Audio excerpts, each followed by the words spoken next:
Kita ke informasi lainnya, Saudara. Hingga hari ke-9 proses identifikasi korban ambruknya bangunan Pondok Pesantren Al-Khozini Buduran, Sidoarjo di Rumah Sakit Bayangkara Polda Jawa Timur. Sebanyak 50 jenazah telah berhasil teridentifikasi. Sisanya 14 kantung jenazah yang masih dalam proses identifikasi melalui tes DNA.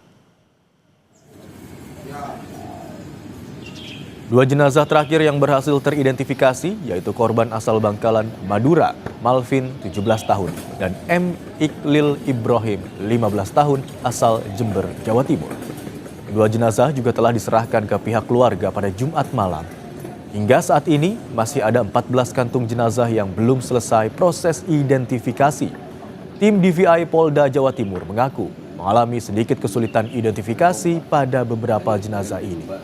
Pasalnya, kondisi jenazah sudah rusak dan hanya bisa diidentifikasi melalui tes DNA yang butuh waktu lebih lama. 14 jenazah korban ambruknya Pondok Pesantren Al-Khozini masih belum teridentifikasi. Lalu, bagaimana progresnya siang hari ini? Kita tanyakan kepada jurnalis Kompas TV Nyoman Deni dan juru kamera Silmi Ardianto Fani di Rumah Sakit Bayangkara, Surabaya. Selamat siang, Nyoman.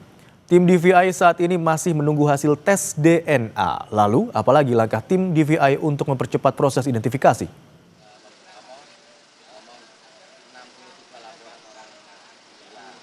Baik, Imron dan juga saudara, selamat siang. Hingga pada hari Sabtu siang ini, tim DVI Polda Jawa Timur masih terus melakukan proses identifikasi terhadap 14 kantong jenazah yang tersisa di Rumah Sakit Bayangkara, Surabaya ini.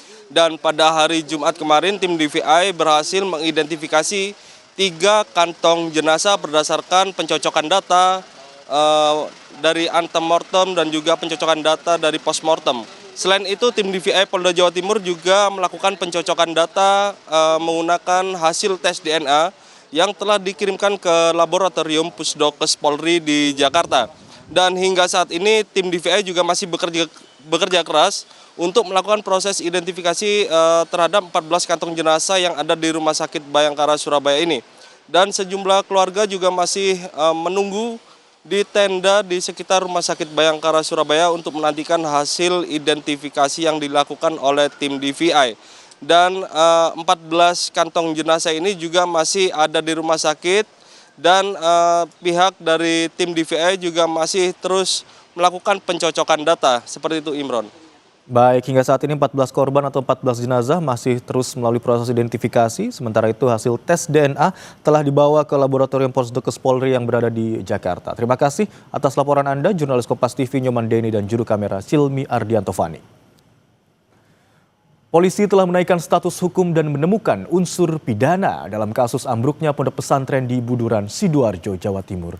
Sejumlah saksi juga diperiksa untuk mencari pihak yang bertanggung jawab dalam peristiwa ini.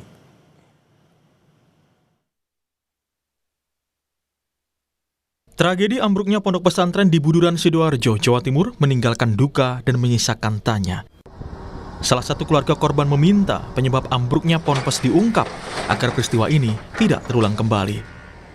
Polisi pun menyelidiki dugaan kelalaian. Polda Jawa Timur telah melakukan gelar perkara dan menaikkan status hukum dari penyelidikan ke penyidikan. Polisi menemukan adanya unsur pidana dalam ambruknya ponpes di Buduran, Sidoarjo ini. Melakukan gelar perkara. Jadi kemarin sudah dilakukan gelar perkara yang kemudian hasilnya untuk sejak kemarin juga telah dilakukan peningkatan status dari proses penyelidikan menjadi penyidikan. Secepatnya juga akan mulai melakukan proses dari pemanggilan saksi tentunya, kemudian meminta keterangan ahli yang nantinya menjadi proses keterangan ahli yang menjadi salah satu alat bukti yang dapat digunakan untuk proses pembuktian peristiwa pidana. Pengamat hukum pidana Abdul Fikar Hajar menyebut pihak pembangun gedung dan pemerintah daerah yang bertindak sebagai pengawas juga harus bertanggung jawab dalam peristiwa ini.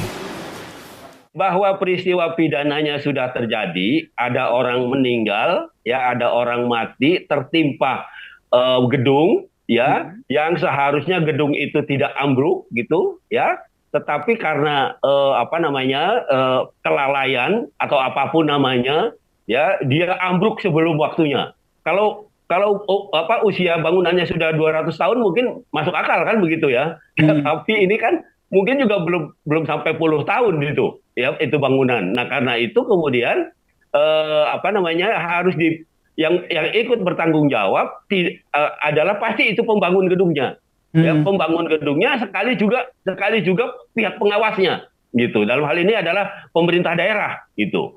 Karena bagaimanapun juga perizinan itu dikeluarkan oleh mereka, sekaligus di dalam perizinan itu melekat pengawasan. Sementara itu Jumat malam, 2 jenazah korban ambruknya bangunan Ponpes yang berhasil teridentifikasi langsung diserahkan ke pihak keluarga. 2 jenazah yang teridentifikasi ini disolatkan terlebih dahulu sebelum dibawa ke daerah asal, yakni Bangkalan, Jawa Timur, dan Jember, Jawa Timur, untuk dimakamkan.